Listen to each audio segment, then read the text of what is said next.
Hello everyone and welcome to the lecture number 5, which is the final lecture of chapter Matter in our Surrounding. So in the previous video, that is the lecture number 4, we had seen interconversion of state of matter due to the effect of temperature and pressure. Now next topic which we'll be seeing is evaporation.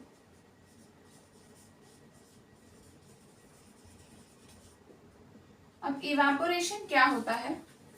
Evaporation का मतलब basically ये होता है कि जब भी हमारा liquid यानी कि जब भी हमारा वेट चीज़ इवेपोरेट होके यानी कि लिक्विड हमारा गैस में जब बदलता है तो वो क्या होता है, बेसिकली इवेपोरेशन होता है। लेकिन बॉइलिंग पॉइंट के बगैर ऐसा नहीं कि लिक्विड को अगर हम बॉईल करेंगे वो इवेपोरेट होगा तभी वो इवेपोरेशन शो करेगा, ऐसा नहीं है।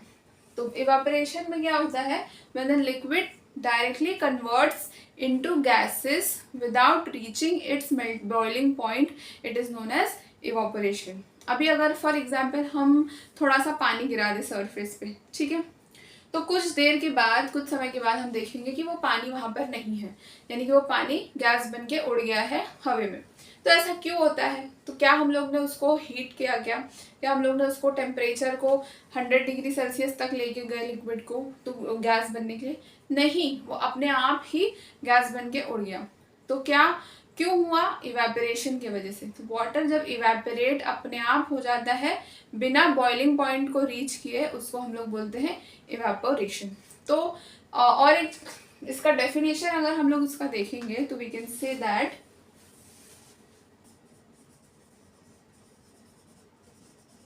the phenomena of change of liquid into gas without reaching its boiling point is called evaporation।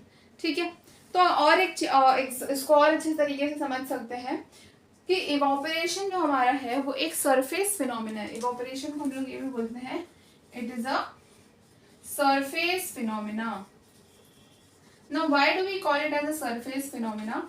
क्योंकि अगर हम लोग 1 ग्लास पानी लिए, सपोज कर लो, ठीक है, या फिर हम लोग 10 ml पानी लिए, ठीक है, अगर this is my glass and we take it 10 ml of water, तो 10 ml अभी अगर मैं इस ग्लास को धूप में रखूँ, सन में रखूँ, ठीक है, तो क्या होगा, 10 ml हो सकता है हमारा 9.5 ml बन जाए, ठीक है, या फिर 9 ml बन जाए कुछ देर के बाद भी। क्यों? क्योंकि जो हीट के वजह से जो सन के थ्रू आ रहा है, वाटर क्या बनेगा, वेपर बन के उड़ जाएगा।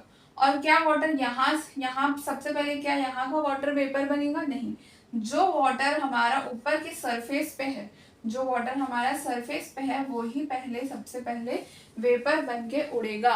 तो therefore we say that evaporation is a surface phenomena. Surface पे क्यों जो वाटर है? क्योंकि हीट सबसे पहले ऊपर की तरफ ही लग रहा है, यस और नो? तो हीट ऊपर की तरफ लगने की वजह से ऊपर में जो वाटर पार्टिकल्स है, वाटर मॉलिक्यूल्स है, हीट की वजह से उसका क्या होगा, काइनेटिक एनर्जी इंक्रीज होगा। काइनेटिक एनर्जी इंक्रीज होने की वजह से वो अपने फोर्स से ओवरकम कर जाएगा और फिर वो गैस बन के उड़ जाएगा। यानी कि लिक्विड मॉलिक्यूल्स जो है, लिक्विड के जो पार्टिकल्स है वो एक दूसरे से दूर हो जाएंगे, फोर्स ऑफ अट्रैक्शन कम हो जाएगा उन लोग के बीच में हीट के वजह से, जिसकी वजह से काइनेटिक एनर्जी बढ़ जाएगी। Force of attraction come, force of attraction जो होगा वो कम हो जाएगा। फोर्स ऑफ अट्रैक्शन कम होगा तो काइनेटिक एनर्जी बेसिकली मूवमेंट होता है, मूवमेंट बढ़ जाएगा, और जब मूवमेंट बढ़ेगा तो वो क्या होंगे, पार्टिकल्स एक दूसरे से दूर चल जाएंगे, जिसके वजह से वो लिक्विड वेपर्स के फॉर्म में निकल जाएगा। ठीक है, और सबसे पहला हीट हमारा कहाँ पर लगता है? ज़्यादातर सबसे पहला हीट हमारा लगता है सरफेस के ऊपर। तो इसीलिए वी से evaporation is a surface phenomena. और इसको वाटर को वेपर बनने के लिए बॉइलिंग की ज़रूरत नहीं होती है, वो हीट, नॉर्मल हीट से भी वो गैस बन के उड़ जाता है। ठीक है,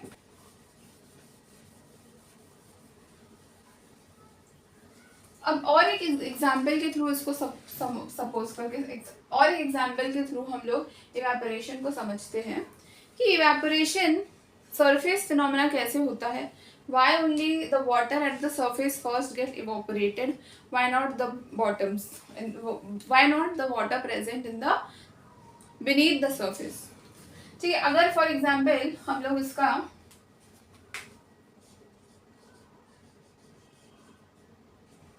फॉर एग्जाम्पल हम लोग जब ड्राइंग ऑफ क्लोथ्स भी करते हैं, एक बहुत क्लासिक एग्जाम्पल है इवेपोरेशन का।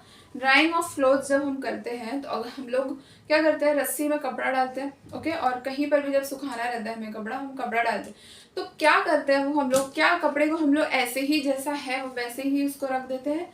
नहीं, हम लोग क्या करते हैं, फर्स्ट हम लोग उसको स्प्रेड करते, इवनली स्प्रेड करते हैं और फिर उसको सुखाने के लिए रखते हैं। अब ऐसा क्यों करते हैं? अगर हम लोग डायरेक्ट कपड़ा निचोड़ के डायरेक्ट रख देंगे तो वो कंपैरेटिवली बहुत लेट सूखेगा इन स्प्रेडिंग के थ्रू, ठीक है। सूखेगा ज़रूर मगर बहुत ज़्यादा लेट सूखेगा। क्यों ऐसे?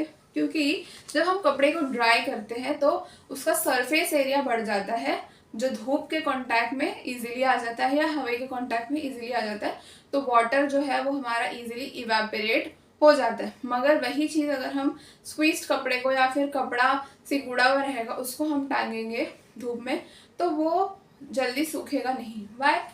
क्योंकि सपोज कर लो हमारा ये कपड़े का जो सरफेस है, ये हमारा क्लोथ है, इसमें वाटर मॉलिक्यूल्स है लिक्विड के, और ये हमारा हम लोग यही कपड़े को स्क्वीज करके रखे हुए ऐसे से करके, और अंदर इसके वाटर मॉलिक्यूल्स है, ठीक है। सबसे पहले तो ये कॉम्पैक्ट हो गया। अब क्या होगा, सन के थ्रू यानी हवा में जो वाटर मॉलिक्यूल्स के जो पार्टिकल्स है, इसमें उसको फ्री स्पेस मिल रहा है, सरफेस उसका अच्छा खासा बड़ा है, तो सरफेस अच्छा खासा बड़ा होने की वजह से हीट जो है, या फिर धूप में हम लोग ज़्यादातर सुखाते हैं, एयर में सुखाते हैं, तो क्या होगा, बाहर पे टेम्परेचर हाई है, बाहर हीट है ना, बाहर हीट की वजह से ये क्या होगा, ये एक दूसरे से दूर जाएंगे, हीट की वजह से पार्टिकल्स दूर जाएंगे, और एक दूर होने की वजह से ये क्या होगा, जल्दी से इवेपोरेट कर जाएगा। कोलाइड होने की वजह से, एक दूसरे से कोलाइड होने की वजह से भी इसमें हीट एनर्जी प्रोड्यूस होती है। हमें ऑलरेडी पता है कि पार्टिकल्स क्या होते हैं, एक कंटिन्यूअस मोशन में मूव होते रहते हैं, तो ये पार्टिकल्स आपस में कोलाइड होने की वजह से इसमें खुद की भी एक हीट एनर्जी जनरेट होती है। तो जैसे ही आपस में कोलिजन करेगा वाटर मॉलिक्यूल्स, तो क्या होगा, जो मॉलिक्यूल सबसे पहले ऊपर सरफेस में जाएंगे हीट के थ्रू, जो मॉलिक्यूल सबसे पहले ऊपर सरफेस में जाएंगे वो इवेपोरेट कर जाएंगे और वो कपड़ा को सुखा देंगे, ठीक है। तो जैसे ही ये हीट एनर्जी को एब्जॉर्ब करती है बाकी from the surrounding and from with in itself also, collision की वजह से भी हीट एनर्जी जनरेट होती है। तो क्या होगा, जो मॉलिक्यूल सबसे पहले ऊपर पहुंचेगी कोलिजन की वजह से वो सबसे पहले इवेपोरेट हो जाएगी, ठीक है, हीट एनर्जी को एब्जॉर्ब करके। हीट एनर्जी एब्जॉर्प्शन होगा, काइनेटिक एनर्जी बढ़ेगा, काइनेटिक एनर्जी बढ़ेगा, पार्टिकल्स का मोशन बढ़ेगा और फिर वो गैस बन के उड़ जाएंगे। सिमिलरली इसमें अगर स्क्वीज्ड कपड़ा रहेगा तो ये हमारा कपड़ा जल्दी सूख जाएगा इन केस ऑफ स्प्रेड, मतलब जब ये हमारा कपड़ा अच्छे से इवनली स्प्रेड रहेगा। लेकिन अगर अगर ये इवनली स्प्रेड नहीं रहेगा, नॉट इवनली स्प्रेड क्लोथ, ये हम लोग किसका एग्जाम्पल ले रहे हैं, ड्राइंग ऑफ क्लोथ्स का, जो कि क्या है, सरफेस फिनोमेना है।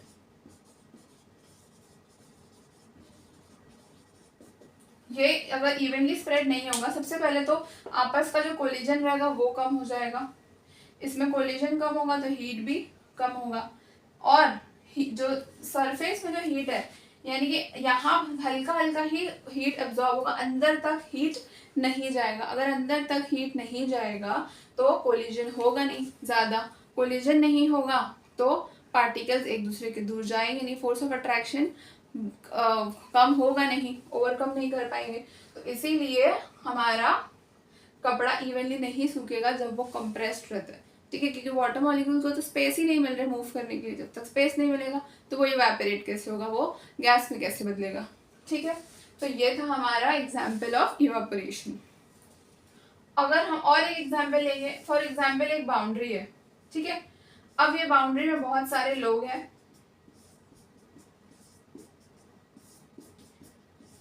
या फिर एक क्लासरूम है जिसमें बहुत सारे बच्चे हैं और वो क्लासरूम का गेट बंद है और छूटने it is the time to leave, okay, छुट्टी का टाइम हो रहा है और सब बच्चे गेट के आजू बाजू में खड़े हैं, आपस में टकरा रहे।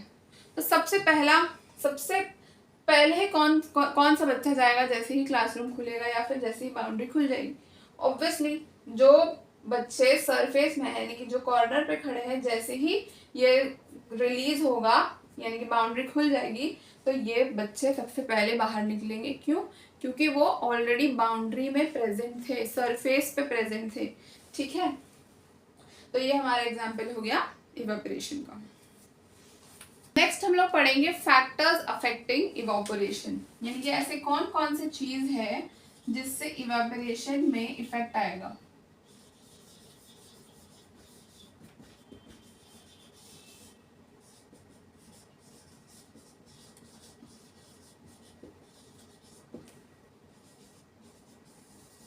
कौन कौन से ऐसी चीज है जिसमें इवेपोरेशन में इफेक्ट आएगा। सबसे पहला इफेक्ट तो हम लोग देखेंगे इफेक्ट ऑफ टेम्परेचर। यस और no? Effect of temperature, we can say as temperature increases evaporation also will increase। जैसे टेम्परेचर हम लोग बढ़ाएंगे तो इवोपरेशन भी ऑब्वियसली क्या होगा? इंक्रीज होगा। अभी हम लोग नॉर्मली इसको घर पे सुखाएंगे कपड़े को हवे में तो इवोपरेशन होगा, लेकिन वही सेम कपड़े को हम लोग कड़ी धूप में अगर सुखाएंगे तो इवोपरेशन बहुत स्पीड में होगा। क्यों? क्योंकि धूप में से हीट एनर्जी ज़्यादा मिल रही है। हीट एनर्जी ज़्यादा मिलने की वजह से कोलिजन ज़्यादा होगा। कोलिजन ज़्यादा होगा तो पार्टिकल्स जल्दी फोर्स ऑफ अट्रैक्शन को ओवरकम करके गैस में बदल जाएंगे। ठीक है, तो this is the effect of temperature on evaporation. Next is humidity. Effect of humidity. Humidity basically क्या होता है? ह्यूमिडिटी अगर हम लोग उसको समझेंगे तो amount of water vapours in the air is basically humidity. यानी कि वाटर वेपर, यानी कि वाटर वेपर का मतलब क्या होगा? वाटर ही गैस के फॉर्म में जो हमारा एयर में प्रेजेंट होता है उसको ही हम ह्यूमिडिटी बोलते हैं। तो ह्यूमिडिटी से क्या इफेक्ट होगा? ह्यूमिडिटी हम कब देखते हैं? मोस्टली ह्यूमिडिटी हमारा होता है रेनी सीजन में। हम देखते हैं कि रेनी सीजन में जो होता है कपड़ा हमारा बहुत लेट में सूखता है। सूखता तो है मगर बहुत लेट में सूखता है। क्यों लेट में सूखता है? क्योंकि एयर में तो ऑलरेडी वाटर मॉलिक्यूल्स प्रेजेंट होते हैं in the form of water vapours. तो जो वाटर मॉलिक्यूल्स जो हमारे कपड़े में है ऑलरेडी प्रेजेंट, एयर तो ऑलरेडी वाटर मॉलिक्यूल से सैचुरेट हो रखा है। ठीक है, वाटर मॉलिक्यूल ऑलरेडी भरा हुआ है, तो वो एयर वापस से जो कपड़े में से जो पानी इवेपोरेट होकर निकलता है वो एयर में नहीं आ पाता जल्दी। ठीक है, एयर में होल्ड नहीं कर पाता, एयर उतने वाटर मॉलिक्यूल्स को होल्ड नहीं कर पाता, क्योंकि एयर का भी एक होल्डिंग कैपेसिटी होता है पानी को होल्ड करने का। तो रेनी सीजन में हमारा कपड़ा लेट सूखता है। Why? In rainy season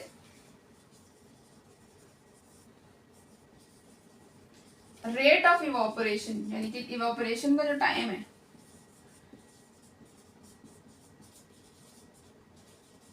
decreases, rate of evaporation decreases due to the high amount of water molecules present in the air। तो ये समझ में आ गया। अब हम दूसरा देखेंगे विंड स्पीड। ठीक है, effect of wind speed.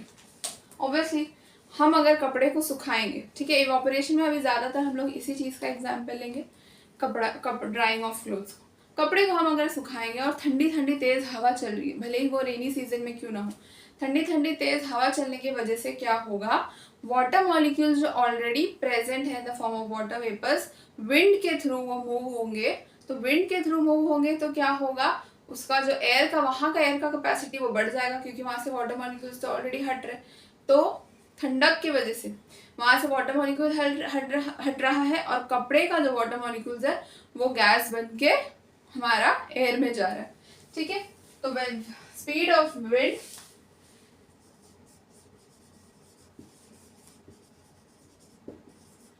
increases evaporation. I hope ये आपको समझ में आया। ठंडी ठंडी हवा चलती है तो क्या होता है, इवेपोरेशन जल्दी होता है, क्योंकि वहां पर से वाटर वेपर्स के जो मॉलिक्यूल्स हैं, जो पार्टिकल्स हैं, वो हटते रहते हैं। ठीक है, तो आई होप अभी आपको इतना समझ में आया होगा। फैक्टर्स अफेक्टिंग इवेपोरेशन में सबसे पहले आ गया effect of temperature. As the temperature increases evaporation increases. Humidity, as humidity is what, basically the water vapor present in air. And when is humidity seen? Humidity is seen in rainy season. humidity कब देखा जाता है हम लोग को? rainy season में देखा जाता है। wind speed, next is wind speed. wind speed क्या होता है, जैसे ही स्पीड ऑफ विंड बढ़ती है, विंड हवा तेज चलने लगती है, तो इवेपोरेशन जल्दी होता है, कपड़े हमारे जल्दी सूख जाते हैं। तो विंड स्पीड में क्या होता है, drying of clothes is at greater speed, जल्दी जल्दी कपड़े सूख जाते हैं। ठीक है,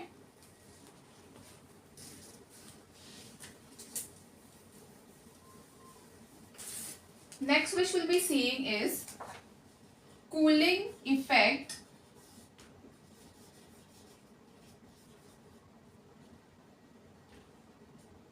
due to इवोपरेशन।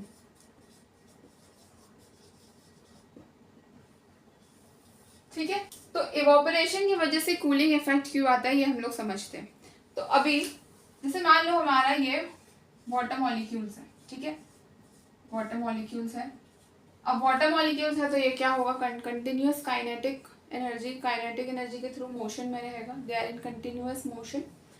तो वाटर मॉलिक्यूल्स एक डिश में रखा मैंने, तो क्या होगा, थोड़ी देर के बाद ये इवापोरेट होना चालू हो जाएगा।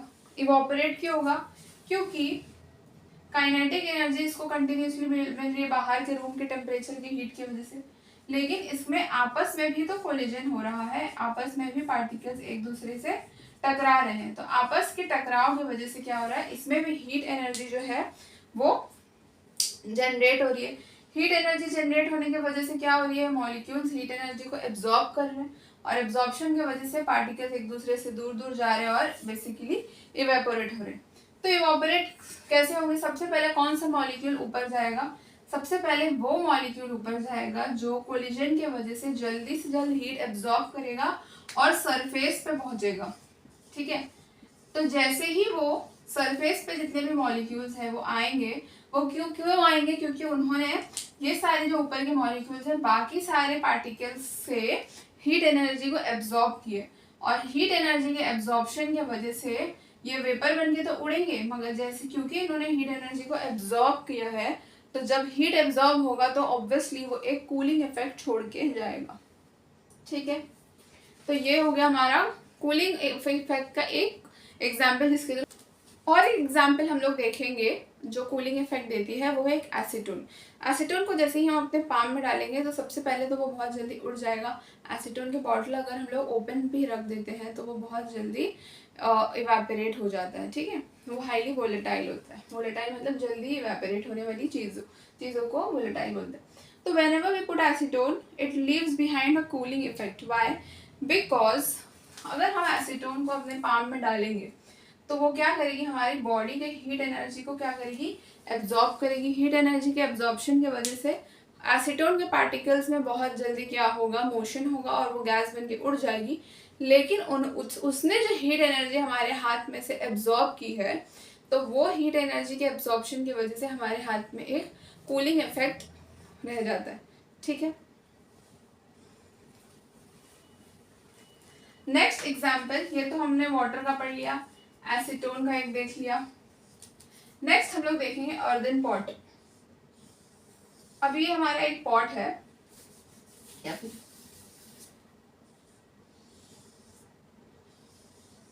ठीक है, this is the earthen pot. गर्मियों के टाइम अक्सर हम लोग क्या देखते थे, या पहले के टाइम पे जब घर में फ्रिज नहीं होती थी तो हम मटके के पॉट में पानी रख के उसको कूल करते थे। तो मटके के पॉट में ऐसा क्या होता है जो कूलिंग इफेक्ट देता है वाटर मॉलिक्यूल्स को ना। इतना तो पता है कि जो हमारा अर्दन पॉट है, अर्दन वेयर बोलते हैं हम लोग मटके के पॉट को, this is the earthen where.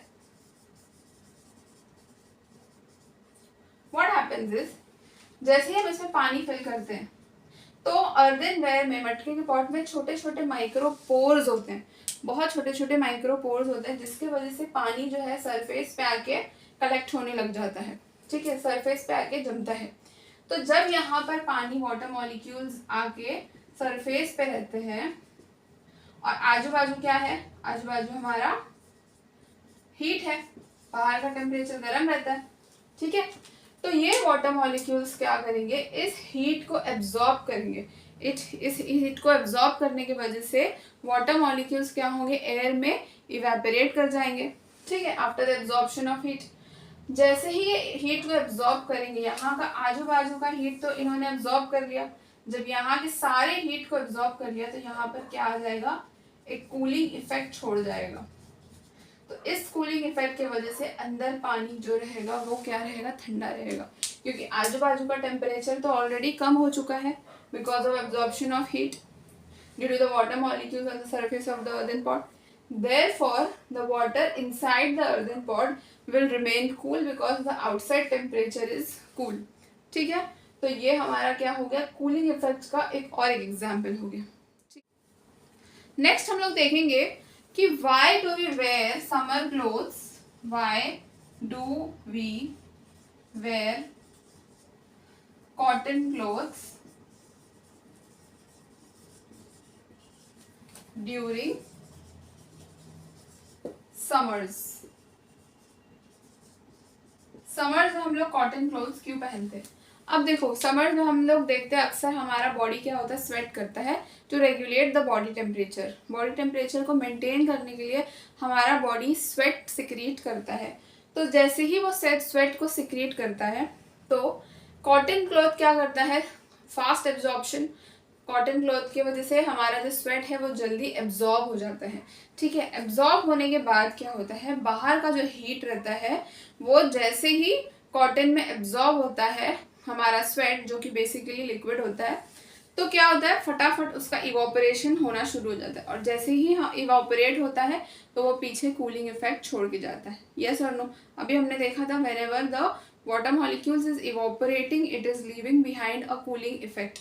So when we are wearing cotton clothes, the absorption of sweat is fast, and when the absorption is fast, the evaporation of water from the cloth is fast. Okay, क्योंकि heat बाहर heat के वजह से evaporation होता है, evaporation की वजह से हमें कूलिंग इफेक्ट छोड़ के जाता है, ठीक है। तो ये अच्छे से समझ में आ गया, cooling effect due to evaporation. Why do we see water droplets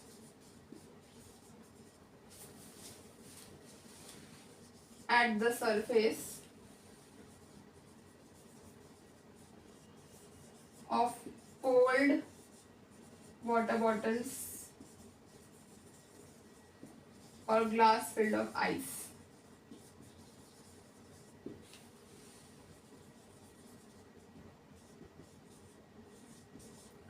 Why do we see water droplets at the surface of cold water bottles or a glass filled of ice?